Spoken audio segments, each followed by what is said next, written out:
Quick video about our insulation air sealing wall detail. So as mentioned before, we have a double stud 24 on center 2x4 wall with staggered studs with a 1-inch gap, making it an 8-inch wall with dense packed cellulose insulation, which will be blown in behind this netting, giving about an R30-31. And here at the bottom plate, we have the 1-inch gap that we filled with foam. Also at the windows, we filled with foam, and at the top plate is also taped at the top. You have a double air barrier there. And the reason we're applying this foam at the bottom and the top and around the windows is because that 1-inch gap is really hard to reach with the dense packed cellulose. That's why we have these staggered studs, because we don't want to have to foam in that 1-inch gap around every stud in the whole house. So this is a very effective way to insulate. So we're using drywall on the interior, sealed drywall as our air barrier with the zip system, which is also our air barrier. We have a double air barrier here. As I mentioned before, there's a bead of sealant all along all the openings and the doors and the top, along the top plate, along the bottom plate on the outside, underneath the zip system to prevent air from coming in, any drafts, make it very energy efficient. When we apply the drywall, there will also be a bead of sealant along the inside of the windows, bottom plate, top plate.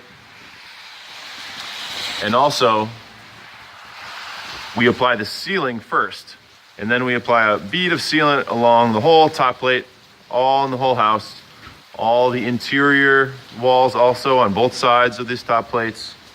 And perhaps the most crucial part would be here at these recessed lights. We have to put a cap over the top, specifically designed for this purpose.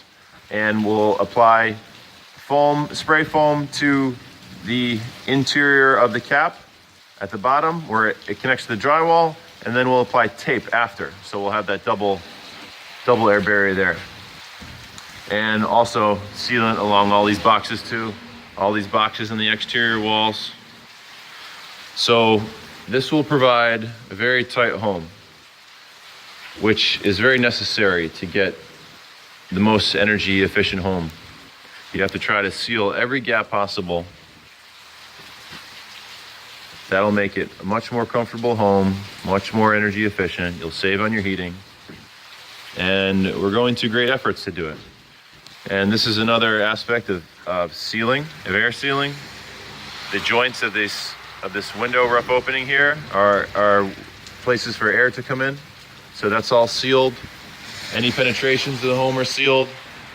As you can see here, all these penetrations. And the floors too. This is called fire foam. This is for code. So just in case there's a fire, it stops the air from coming up and fueling the fire and the fire spreading. And this helps stop spread fire. This specific foam, the orange foam, all here. This is also part of our air barrier for the ceiling. The whole interior of the house needs to be enclosed, separate from the attic, which is unconditioned. So we need to enclose the conditioned space completely and try to totally air seal it in order to get the most energy efficient home. And we're trying our best here, covering everything we need to. As you can see, the first thing I showed in this video, we did all around every window here. And it's coming out nicely. The next step is to blow the dense pack insulation into walls, and that will be the next video.